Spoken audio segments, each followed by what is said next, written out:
What's up mga kaisda? For today's video, bale eto, binigyan tayo ng hito ng ating mga kasama. Bale ayan guys no, susubukan natin isama tong maliliit na hito dito sa ating 100 gallons aquarium.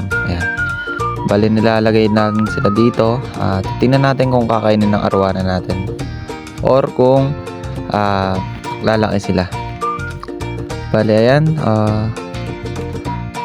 yung mga hito pala yan guys no. Ayan yung mga nakukuha sa mga palaisdaan guys no. Ayan yung pinaka native. Hindi yan yung African hito na sobrang laki. Ayan yung mga maliliit na hito pero masakit kung tumibo. Ngayon, bale ayan no. Sobrang liit pa nila guys no. Sinama natin siya dito para ma-observe kung pwede natin samahan ng maliit na isda ang ating arwana. Bale ayan. Ino-obserbahan lang natin no. At ayun, medyo nilalapitan siya ng ating koi fish na maliit. Bale ayan, sobrang liit pa yan guys, halos ilang inches pa lang yan.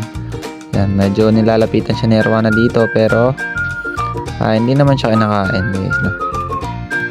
Bale ayan, naghahanap siya ng butas or pwede niyang taguan. Galing pala yan sa bukid guys no.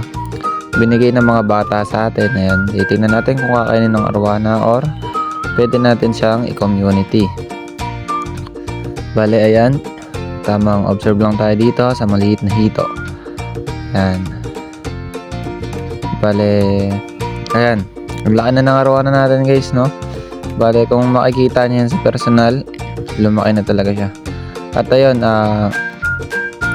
nagpakuha pa uli ako dito sa mga bata ng isa pa. Yan, bale eto medyo mas malaki to guys na. Hindi natin sinama yun, sobrang laki. Baka awayan yung ibang isda.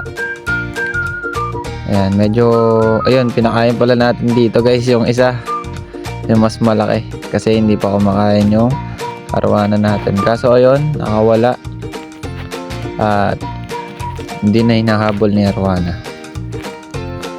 Tapos ayan no, dahil doon kumuha na lang kami ng mas malaki. Ayan, bale papakain to guys sa arwana. Yung dalawang unang maliit, ayun, bale alam ko nagtagal sila ng ilang araw dito sa tank natin no. Bale ayan yung malaking hito. Ayan, bale ayan yung papakain natin ngayon kay arwana. At ayan no guys no, yung ulo hindi natin ipapakain. Ayan, gusto rin pala ma-experience ng mga batang nagbigay sa atin ng hito na yan kung paano pakainin ng arwana. Ayan. Tinanong ko muna sila kung di nila ba nilason yung mga hito na yan kasi pwedeng mamatay yung arwana natin. Bale ayan, sobrang laki niyan guys no, kung makikita niyo yan sa personal. Tingnan nyo naman yung laki niya sa isang koi fish. Ayan, patagilid pala siya kumain guys pag nasa flooring na yung pagkain niya. Ayan, medyo malaki nga pala yan guys no, kaya medyo nahirapan siya lumunok.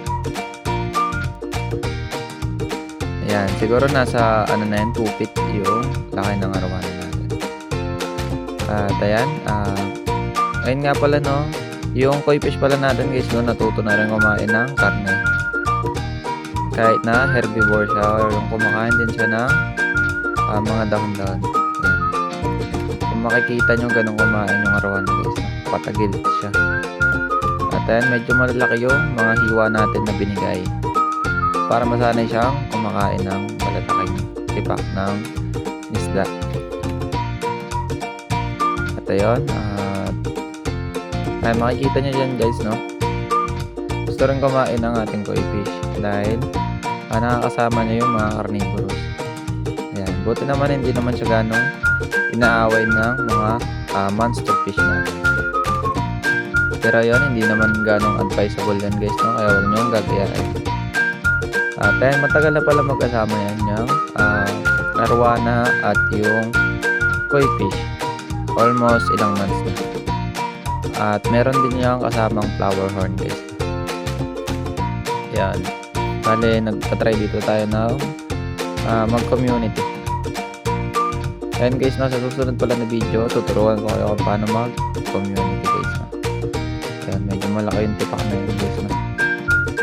At susunod, ayun, bale, tuturuan ko kayo mag-community at kung ilang quantity yung isasamang isda. Hindi naman tayo ganong expert pero sa karanasan lang natin din. At sa mga ibang nadidinig na mga professional. And bale, kumakagat-kagat yun yung koi fish natin guys, no? Bale, dito muna tayo. Thank you.